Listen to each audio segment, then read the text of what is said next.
If you have an interest in space, you've probably heard of probes and rovers like Curiosity and Voyager 1. However, my favorite probe is probably one you haven't heard of before. The Messenger probe was the first probe to orbit Mercury. Its name stands for Mercury, Surface, Space Environment, Geochemistry, and Ranging.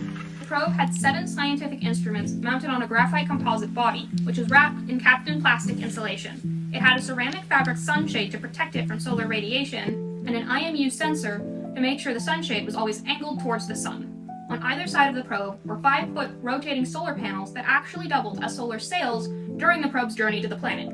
The long pole on the underside of the probe is actually the boom of the magnetometer, which is a piece of equipment used to measure Mercury's magnetic field. What makes this probe so incredible is that instead of the mission ending after a year like it was supposed to, the probe lasted 4 years in orbit. In total, it took just over 291,000 images, far exceeding NASA's original expectations. Almost everything we know about the planet itself was discovered through the Messenger probe. But this mission almost didn't happen. Despite what you may think, Mercury is the most difficult planet in our solar system to reach. Because of its proximity to the sun, it's nearly impossible to send something on a direct path without burning an absolutely stupid amount of fuel in order to prevent it from getting sucked directly into the fiery depths of our local star. Not only would that be ridiculously expensive, but sending something up into space with that much fuel would make it so heavy that putting literally anything else on it would prevent it from being able to be launched. Researchers went back and forth on this issue for a long time, but any solution they came up with was either far too expensive or required the use of technology that didn't even exist yet. 10 years later, the project was rediscovered by Dr. Shenwan Yen, an orbital dynamics researcher at the JPL. She then went on to calculate a flight path that could get a small probe into Mercury's orbit without being incinerated by the sun.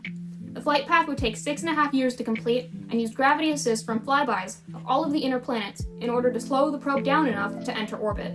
Messenger was launched on August 3, 2004 in a Delta II rocket from Cape Canaveral, Florida, and entered Mercury's orbit on March 18, 2011. Once there, the probe adopted an elliptical orbit pattern in order to regulate temperature and allow the equipment time to cool down after flying so close to Mercury's superheated surface. In a single 12-hour orbit cycle, only 25 minutes were spent in low altitude.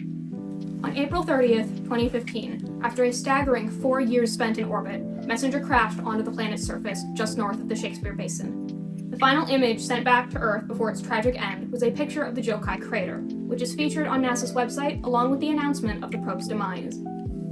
Dr. Yen's discovery, as well as Messenger's extraordinary success, sparked international interest in Mercury research. That very same flight path was used by the Bepi-Colombo probe launched by the ESA and JAXA, which successfully reached orbit in November of this year.